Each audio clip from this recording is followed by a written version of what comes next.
As a decision maker, are you aware of how your management team is partnering with their team? Let's look at your org chart again.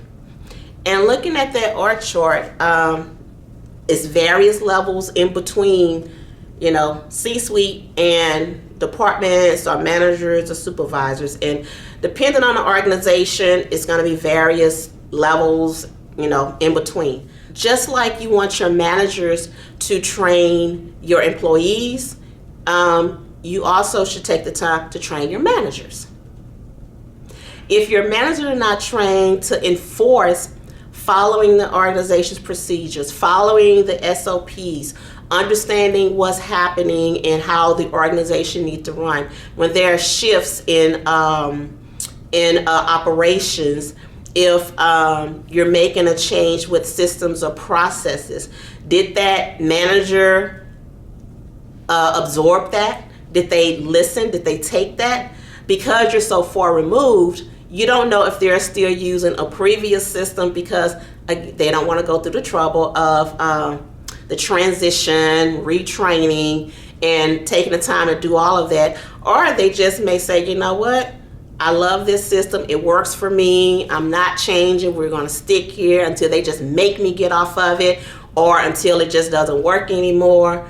So that transition space, now if you are an organization and you give a time frame and say, okay, we're going to shut this down on this date, and you have that management that's just digging in their heels and they don't want to let go. I'm going to sit here until it shuts down. They're going to have to drag me off of it. Guess what's going to happen?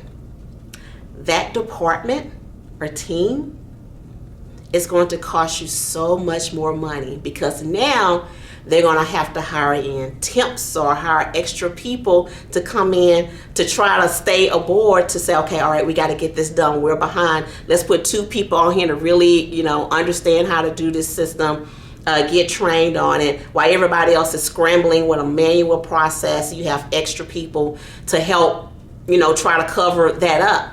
So when those 2 get trained, they're going to trickle between the department and try to help get everybody else trained.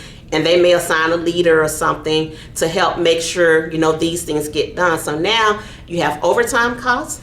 You have costs from hiring from a temp agency, which that has a high markup. So look at that money on how much time you wasted because that manager decided, I'm digging in my heels. I'm not getting off this system. I don't want to do anything different.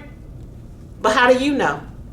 You just passed the memo, made sure everybody got the memo, but who went around to make sure that it was implemented, what was said, and the systems are being used like you have suggested for them to be used? So take the time, train your managers, make sure that they are following up, and then you as the decision maker have to follow up with that management team as well to make sure they are following those rules.